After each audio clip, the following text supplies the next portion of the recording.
Cette journée s'adresse aux acteurs identifiés, expérimentés, donc souvent les acteurs historiques du MMA.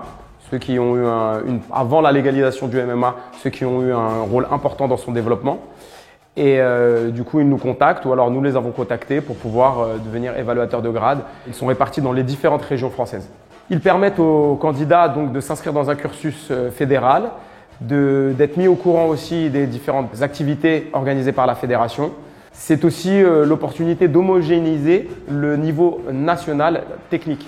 C'est une journée vraiment importante car les évaluateurs de grade ont la fonction de diffuser les exigences techniques FMMAF qui sont aussi des exigences sécuritaires car la FMMAF s'assure à travers les passages de grade d'un niveau minimum technique pour accéder aux compétitions amateurs et aussi aux formations des BF2, ce qui assure le niveau technique des futurs encadrants.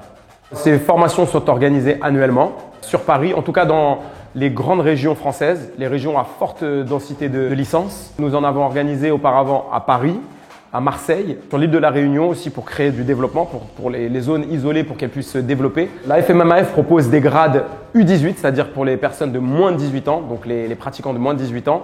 Donc U18, c'est 17-16 ans, U16, c'est 15-14 ans, U14, 13-12 et U12, 11-10. Ensuite, les moins de 10 seront sur d'autres sections.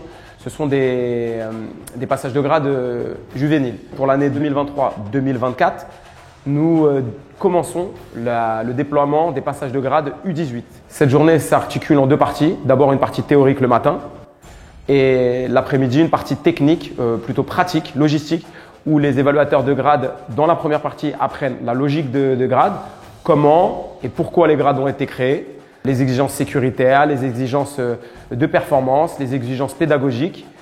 Et ensuite, l'après-midi, ils vont apprendre à toute la partie logistique, toute la partie organisationnelle, comment mettre en place une évaluation de grade. Je compte mettre ça en pratique, tout ce que j'ai appris aujourd'hui avec mes élèves à la SNEC Team et aussi lors de ma prochaine évaluation, quand je serai en mode évaluateur. En tant que futur évaluateur, j'incite les nouvelles personnes à venir se former pour faire agrandir les licenciés, pour faire connaître la discipline et pour s'épanouir et pour faire évoluer le MMA en France. Franchement, c'était une très bonne journée. Johnny, ce matin, on a fait un peu de la théorie, il nous a tout expliqué. Et après, dans l'après-midi, on a fait la pratique. On a mis en application ce qu'il nous a expliqué ce matin. Et très bonne journée, très bonne organisation. Je pense qu'il faut venir, il faut se former. C'est qu'une seule journée. Et on a pu voir comme le MMA a évolué en France durant ces dernières années. Et ça va pas arrêter de monter. Et on a appris beaucoup de choses dans le MMA en France et à l'international. J'aimerais bien au moins faire une journée, au moins que j'apporte quelque chose à la Fédé et ce sera avec plaisir. Il ne faut pas avoir peur et surtout que moi je pense d'être évaluateur et en même temps coach, c'est bien, comme ça on peut évaluer ses élèves. On va réunir tous les acteurs du Grand Est et on va mettre en place à court terme une session pour pouvoir former les gens et leur permettre de franchir encore une étape, un pas en plus.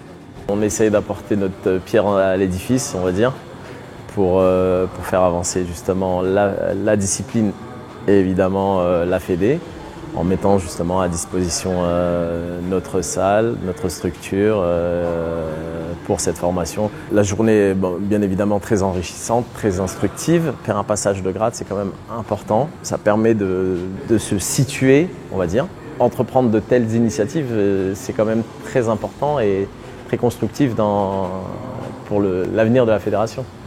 J'ai vraiment apprécié l'approche et les objectifs que la fédération a pour former les amateurs et le MMA loisir avec tous les grades. Je pense que la communication, c'est de continuer à parler que c'est tridimensionnel, mais que c'est encadré et que c'est un sport où on apprend énormément sur soi-même, sur la confiance qu'on peut acquérir, quel que soit l'objectif, qu'il soit amateur, professionnel ou juste d'une pratique loisir sportive.